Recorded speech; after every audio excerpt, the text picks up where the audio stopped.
Okay, so I'll take the questions first that are related to the slides. So Dr. Preeti, Palak Modi asked us, what is acrostic association, if you could explain the term to her. Pardon? Could you hear me? Uh, Palak Modi has asked us, what is acrostic association, if you could explain the term to her. Definitely. Sound discrimination. Basically, you can help the child with, for example, if we are using different voice modulation and whether the child is able to find out the, for example, if we are teaching emotions to the child, children with difficult needs sometimes feel are very much confused with the uh, motive of the person. For example, if I am saying, I like it, I like it, and I like it. So if there is a difference between the modulation, voice modulation, the child is able to understand whether the parent is happy or not. So this is the high time when we use this technique to teach them the difference between, although this is very high order thinking thing, but definitely if we start teaching, if we start using the voice modulation frequently with the child, definitely the child will understand. Thank you so much. Another question from Shraddha is, Dr. Preeti, what is conversation starter, if you could elaborate on that activity? Conversational. Conversation starters, how would you explain that term? Okay. For example, how was the day? Huh. I like it, but then that a pause. So let the child complete that. So you have to just give some clues. For example, you went through.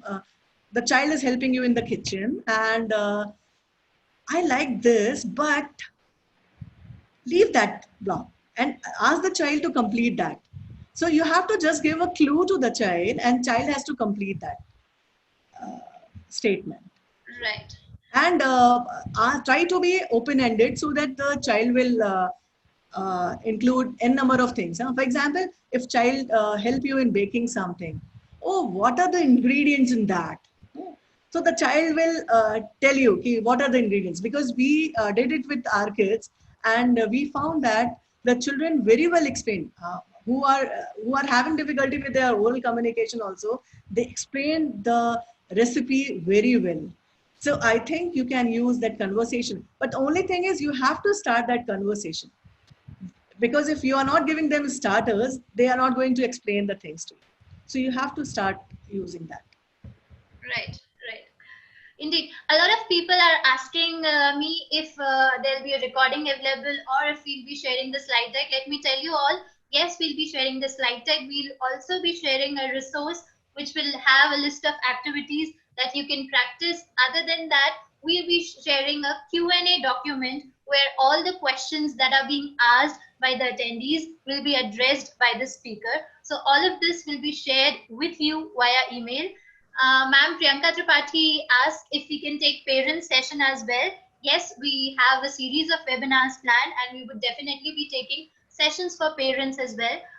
Mr. Anil Pechkar has a question, or rather has asked Dr. Preeti if you could give one example for karaoke writing.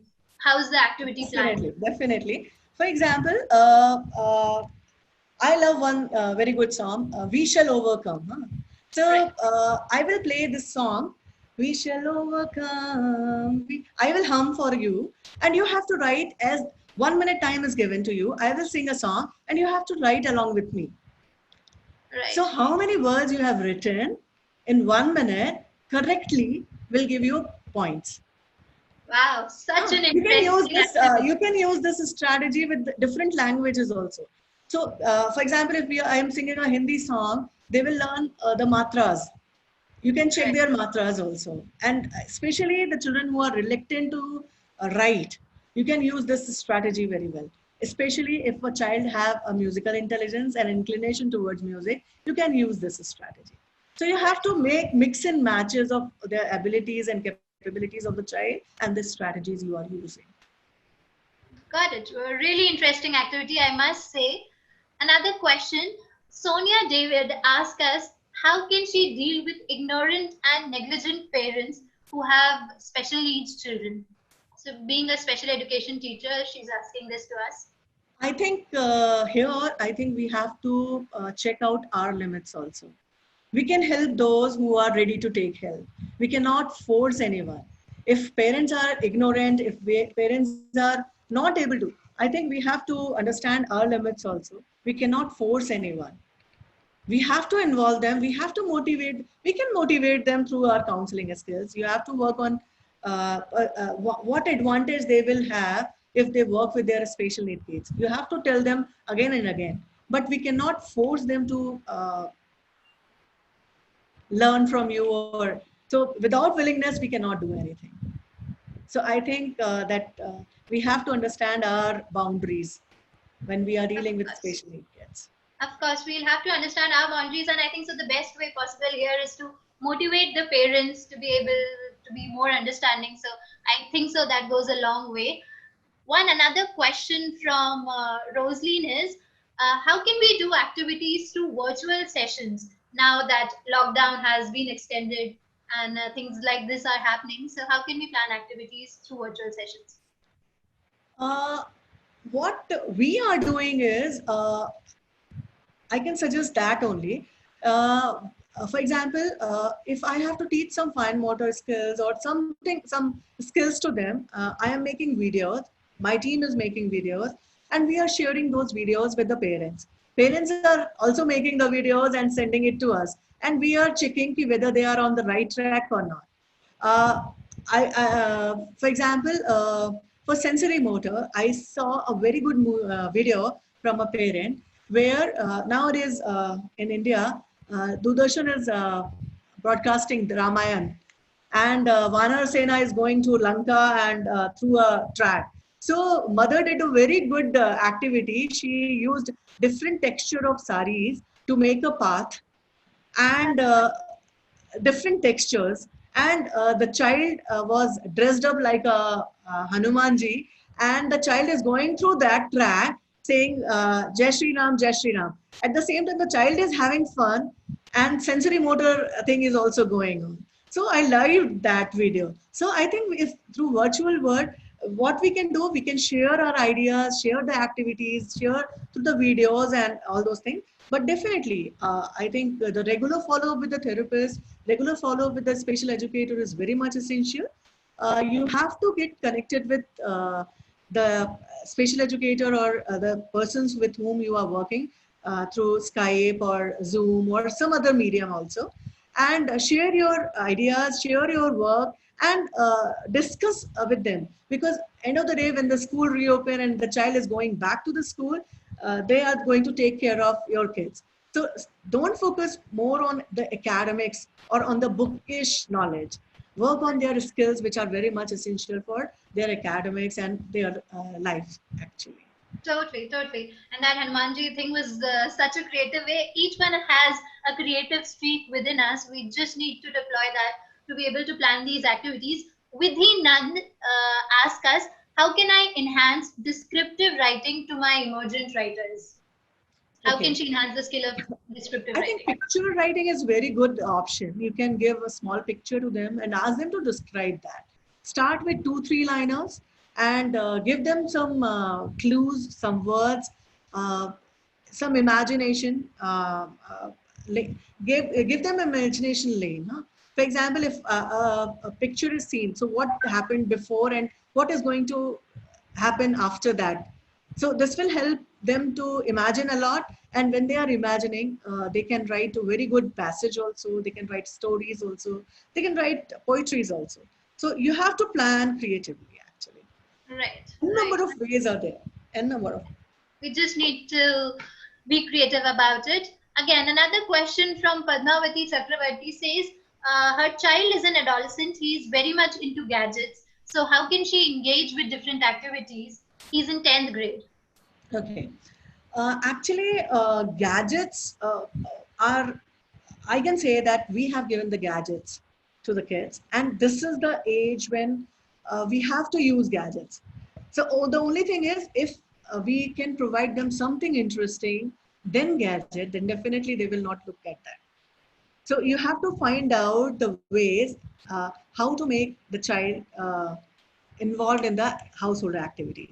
For example, if I talk about the adolescent age, they love to be with their peers. They love to be with their friends. You can give them opportunity to plan a party, to organize a party with them. So what, maybe a virtual, nowadays we can plan a virtual party only, but definitely if they are planning, if they are doing planning for party, definitely their organizational skills, their other skills will be improved. They can plan party with the family members also. Oh, for example, I have seen many students, many adolescents who are interested in self-help activities, in cooking and cleaning their rooms. They don't want anyone to be involved in that. So you can praise. Praise makes. I think I can say that positive always work. So if you want your child to be away from the gadgets, use the positive words. What positive he has done, then he will be ready to listen to you, and definitely you will tell the right way to him. So praise, praise, Yeah. praise. Praising is the one easy way to go about it. Okay, so Sushma Gadur, I'll take last two questions because we are running short of time. Apologies to the people, to the questions I couldn't take. We'll definitely answer them via email. And some of the people are asking me, how will we get their emails? So each one of you who has registered for this webinar, we have your email IDs with us. We'll be sending the document via the same email. So Sushma Gadur asks, her son is 5.3 years old. He's non-verbal and he has just now started identification. There's a long way to go. So she's asking if she can start story reading, and if yes, then what are the type of books that she can select? Initially, start using pictorial books so that the child will learn the pictures also and tell the story. So the child, or ask your child to close their eyes and imagine. For example, if you are telling a story of monkey and the crocodile, the child has to imagine monkey and the crocodile. So and if they are imagining, and ask them questions, if you ask some questions to them, how monkey looks like, so they have to describe. So if the child is describing, or play a game of uh, who am I. For example, I have a long trunk and a small tail, and I'm a big giant animal. Who I am. So if I ask like that, the child will identify the animal. So this will help the child in imagination also, in the concept formation also, in vocalizing also. So I think you can start talking a lot with the child. Definitely the child will learn very soon. Definitely, that would be an easy way. So Muskan Wadwani asked this ma'am, her daughter is 5 years old and she has visuospatial integration problem and fine motor issues. She is not able to Pardon, write. can you repeat it, please? Okay, so Muskan's daughter has visuospatial integration. Pardon me if I am not correct with the pronunciation. Uh-huh. And she has fine motor issues. So she is Okay. not able to write and recognize letters. So Uh-huh. what can she do about it? And she's still not potty trained. So what are some of the tips? Uh-oh. So I think she has to work on the aerial potty training and all those things. Make a routine. Take your child to toilets every day at the same time. Ask them to sit there, and you can use cards. Card scheduling is to be done for the child. That this is the time you have to go to toilet. After every hour, you have to show that card to the child, and the child has to rush to washroom to use that for toilet training. For the visual spatial thing, definitely the orientation issue is there. They need the specialized therapist. But definitely they can do some activities with sensory thing, use different texture of clothes and other things. But definitely talk to the therapist, and we can share a number of other activities also, especially for these issues, not in this general forum. Yeah, got it, got it. One last question from Srividya. She says, if you have any suggestions on websites or materials which we can use for second grade kid to improve reading and writing skills. I told you, no, the reading and writing is not grade appropriate. I think we have to incorporate. If you are reading, that definitely the child will start reading. Huh? Bedtime reading time is very much important. I think you can plan like that. Ki when we go to bed, we will read something. You can first you read for the child, then child will read for you, and then you can read. Later, they develop that skill of reading. So you can use any book which the child loves according to the interest of the child. You can provide the books to them. Nowadays on Kindle and online also many PDF books are there. Amar Chitrakatha has given a free link to all during this lockdown period, so you can utilize those things which are pictorial also and very good books actually.